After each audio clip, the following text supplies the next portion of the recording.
volume a little bit, please. Thank you. Hello. There we are. Good morning. Welcome to the Grants Pass Center for Spiritual Living. I'm Reverend Steve Van Meter, your senior minister, and we have a wonderful surprise for you today. Surprise, surprise. But I'd like to first bring your attention to the handouts. These are the evaluation forms for Kim, and we want to make sure that you have an opportunity to give her some feedback today. This is one of our two ministerial students, Kim Bibeau and Nancy Bankston, are ministerial students here at our center. We're so blessed to have out of our practitioner corps two souls that were called forward for greatness. Now, everyone is called, but few answer. So I'd like to read you a little bit about Kim Bibeau, one of our practitioners this morning.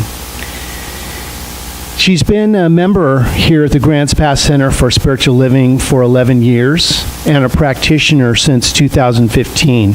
And she is currently a ministerial student, which you know, of the Holmes Institute, the spiritual leadership part of CSL, with a projected 2021 graduation date. She has a background in many different Eastern religions and alternative health. She has lived in Grants Pass for almost 20 years with her partner, practitioner Karen Jordan, and their many cats, with Charlotte, the bearded collie, who entices her out into nature and beauty on a regular basis. And what I will tell you about Kim is that she brings her heart wherever she goes. And her sense of connection is part of the beauty that she brings with her. So without further ado, we introduce practitioner Kim Bibeau.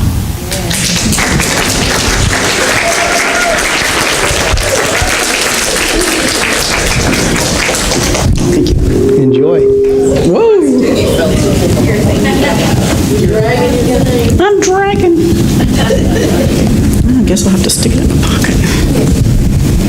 Fine. Well, kinda not. Oh yeah. Okay, so you're now going to get to see all the hairs on my jacket. Charlotte's. Actually, we figured out it's one of the cats in particular.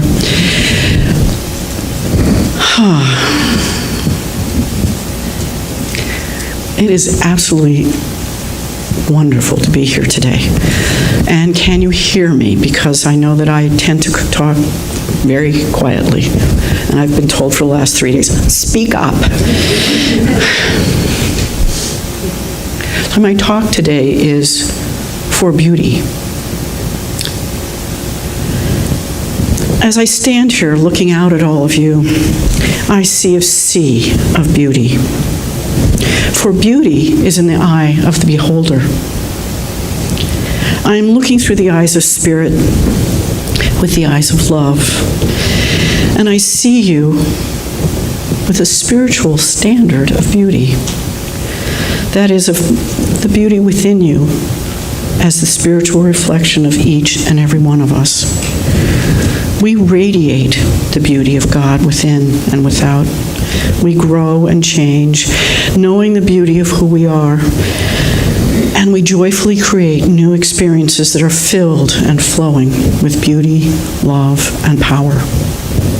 Beauty is the divine freedom within and without, and the vision of life, and seeing beauty in all whom I know and all whom I meet, and I see that beauty within them.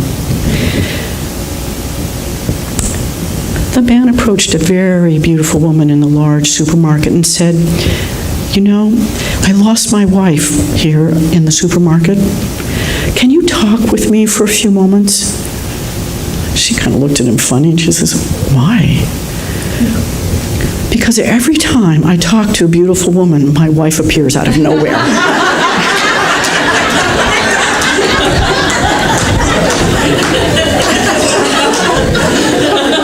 It happens to all of us, I think.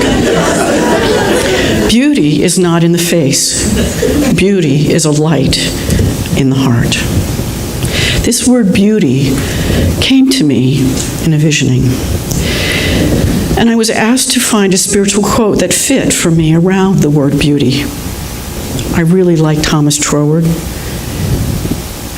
And he and Ernie had a really special connection. Ernest Holmes, our founder. So I started looking through his books, and I found this. For beauty is the glorious overflowing of love, the joyous profusion of divine rhapsody in song. When all beauty is the expression of the living power within, I know the measure of my power will be the beauty into which it can be transformed. I thought, this is not me. I do not see myself as beautiful. Cute, maybe, but not beautiful. This couldn't be my word. And then I got to thinking about what beauty, true beauty, is. It is a quality of God. I thought, why not me? Troward said, for beauty and the glorious overflowing of love. I thought, oh yes, when you are in love, it just pours out of you. Also, when love is surrounding me, as you all are, I feel beautiful. Beauty is also the joyous profusion of divine rhapsody in song. I had to find the song piece. Seeing a beautiful, clear blue sky just makes me want to sing out loud in joyfulness. And when I see the beautiful mountains around me or some canyon with crystal clear water rushing through it, I know that God is there, here, expressing God in all the power there is. And I measure my power. I measure my power by the beauty that I can transform that power into. Because power is what we need in our lives to stand here, to speak with you, to go forward in our lives. It doesn't have to be the big, huge power, but that really solid internal peace that allows us to move forward. And I see that in each and every one of you. As you grow and you expand into the presence of God, that power is within you. That beauty is within you. It is in each and every one of us. Yes, nature is also beauty. The beautiful coast of Oregon is absolutely breathtaking with those, outcroppings that sit out in the ocean, which were once part of the land. So they're covered in grasses and trees and birds. And they are really like small mountains out in the ocean, and they're just incredibly beautiful to me. And oh, the sunsets and the glorious storms. I love walking the beach in the storms. But beauty is only skin deep, right? Not. Sometimes cute is beautiful. Sometimes a voice is beautiful, soothing and melodic, or clear as a bell, diving straight into your heart.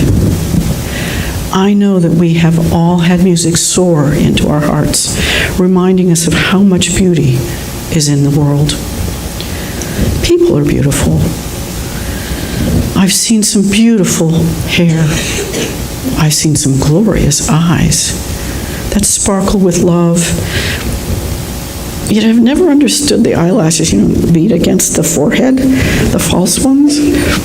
To me, they take the attention away from the beauty of the person who is speaking with me. My attention goes to those two tarantulas waving at me instead. It's the weirdest thing, but I digress. Maybe it's because it's not about the body, but about one's grace, the loveliness of spirit, the actions of service, and caring.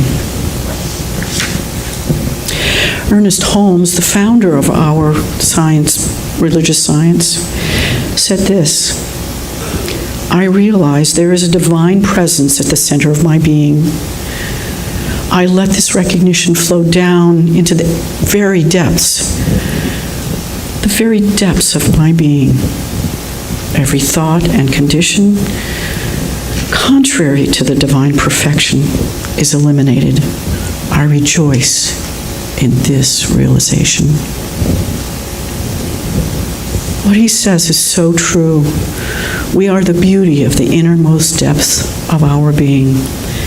When we look past the outer shell, the wetsuit that keeps us all together, we can see each individual, each light, just waiting to shine as brightly and as illuminated as is possible. That illuminated being, like the pictures of the saints with their halos, are so incredibly beautiful. Well, sometimes the saints weren't so beautiful. But their halos and their aura just glowed and glowed. Julia Cameron said that this about walking in spiritual beauty. This is spiritual beauty, not say out in the world, but within here. Divine presence is the foundation of my life. It is solid and unshakable. It is permanent, eternal, and always. It is always present. My good comes to me from all directions at all times. I rest in the divine love as my fortress. I am surrounded by good.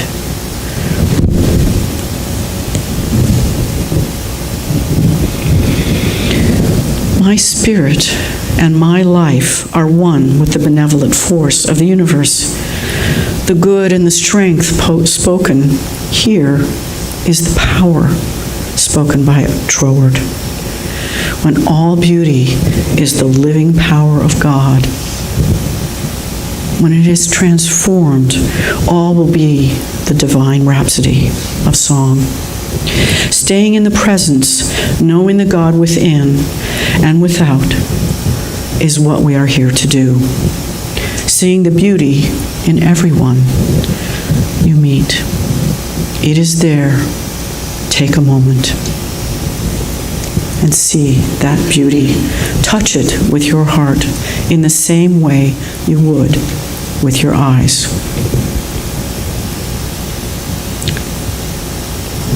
Let me tell you a personal story. The walk along the irrigation canal was always my favorite walk. I started walking there with some friends and their dogs. Well, sometimes 10 or 12 dogs. Charlotte, my bearded collie, was very young then, but she just loved to race with the other dogs up and down the path, and in the winter, race in and out of the canals. We had glorious, happy, worn-out dogs when we did this.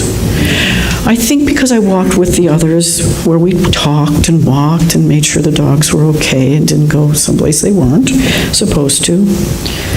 I was just going along, trying to keep up with the others and the dogs. But eventually it didn't work for me to walk with all those people. And they walked different places, and sometimes that was okay, but I really, really liked walking at my canal. So I continued to walk at my favorite canal, and although we had originally walked with others, now it was just Charlotte and I, and me. Isn't that a hard one? Me or I? Anyway, we walked in all the seasons. It was really hard to go when it was bitter cold. And there were times when it snowed that I said, I'm not going there today. Don't think I can get up the hill. So we had to walk around our neighborhood, which wasn't as fun because you got to be on a leash then. But the more we walked, just the two of us, the more I realized that I was walking in pure beauty. At first, those rainy, gloomy days were just like, oh, really? I have to get up, I have to put on my clothes, lots of clothes, and walk in the mud, in the rain, in the rain. But eventually, it was like, okay, I'm doing this. And I also had somebody who said, up.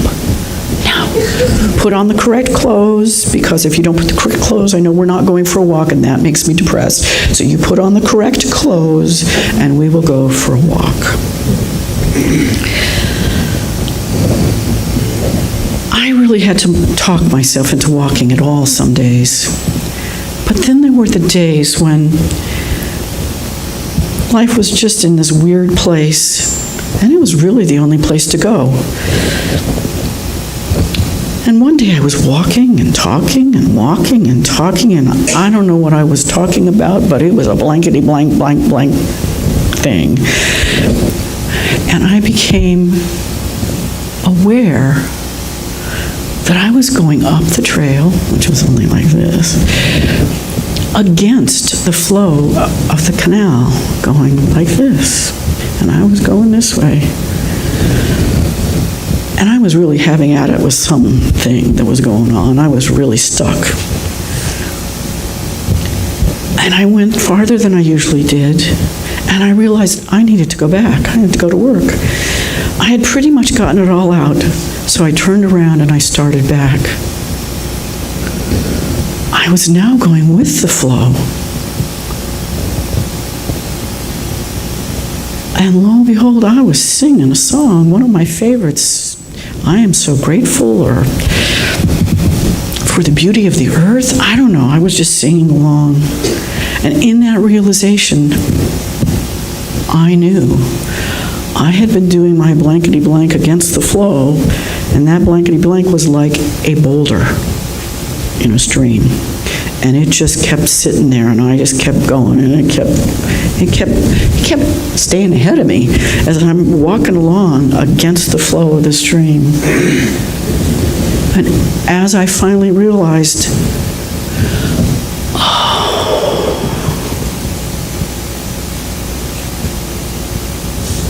I'm done with that, I turned around and I just marched down the rest of the hill. And that water was flowing with me as God and the presence of all of you and my life flow with each and every one of us.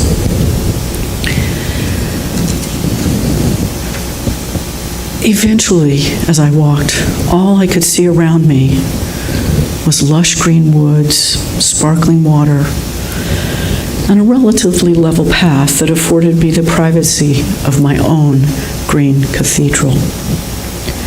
When I had gone to camp as a young girl, if we were there for a Sunday, we would have green cathedral in the redwoods as church.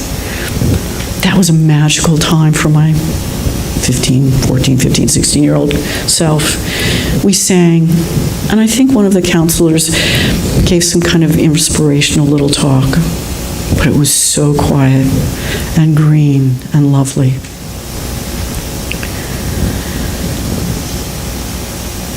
It's a place I go in my mind now, and when I need that lovely healing space, I go there. And anyway, my walk up the canyon drive along that canal became that place also. Seeing Charlotte as she tried to catch her first ducks as they just took off and landed in the canal was a real hoot. But the times that the sun shone through the leaves on the trees onto the canal waters and that shimmering, beautiful light I was in heaven. Everything was so incredibly beautiful around me, so wonderful my heart would sing. And sometimes, of course, I would sing out loud. I couldn't wait for the times when the sun, the sky, and the water all came together in such incredible beauty. It feeds my heart and soul. It is my green cathedral. And the tears that sometimes flow are spirit, filling me to my heart's content with the beauty of all I see. We are all one, and we are all a part of God. We are spiritual beings living in a body. The container of that body is the inclusion of who you are as a human being. Know that from your heart, that little grain of light and beauty is always there. And you can feel that green cathedral or any space you choose that you find incredibly beautiful anytime you choose it, because you are beautiful.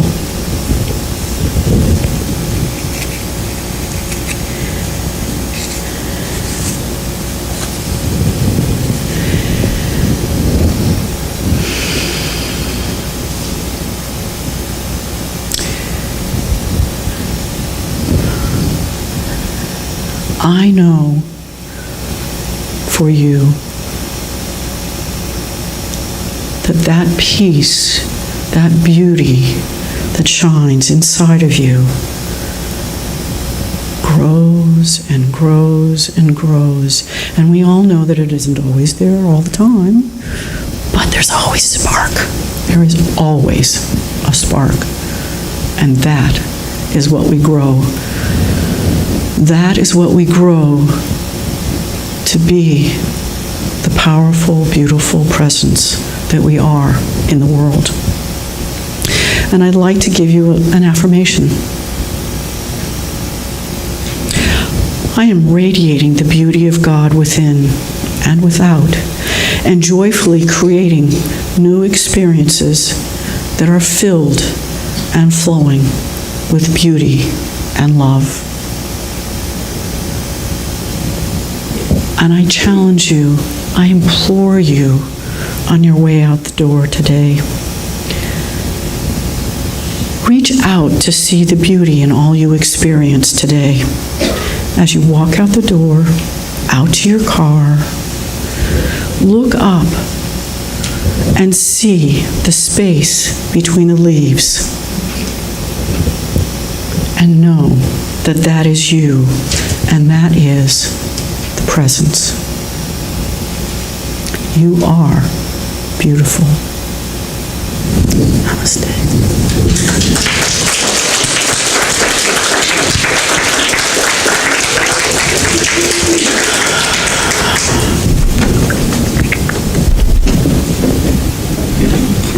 This is heavier than it looks.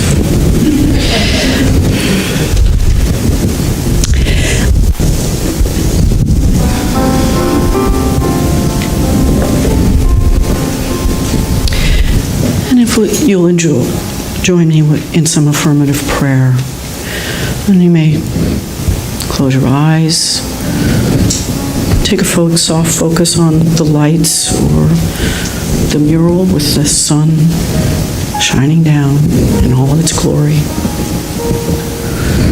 And take a deep breath.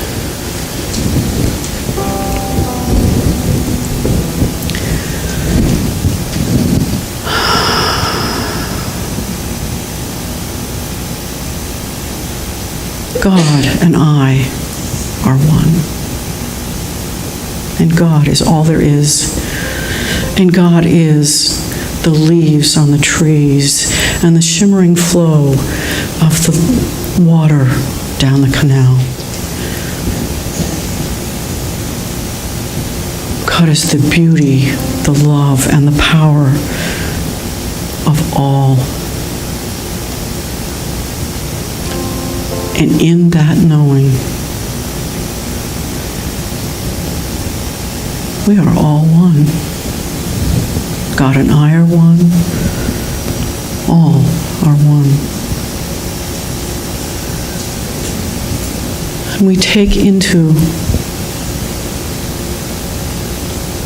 our perceptions of who we are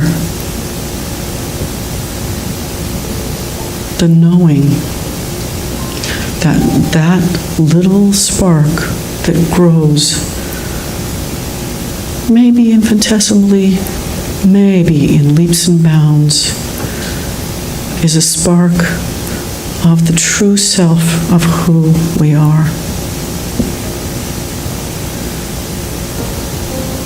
And I claim a shift in consciousness for myself, for you all, knowing that that shift, that incredible shift that we each need to do for ourselves, grows and expands us, allows us to know that the presence within and the presence without are all us. And with great, incredible gratitude, I am so thankful and so blessed for the community who is here today, for the community we live in, for the greater world. Just incredibly blessed. And I release this prayer into love and law, knowing that the seeds planted here today will grow and prosper in great abundance. And so it is.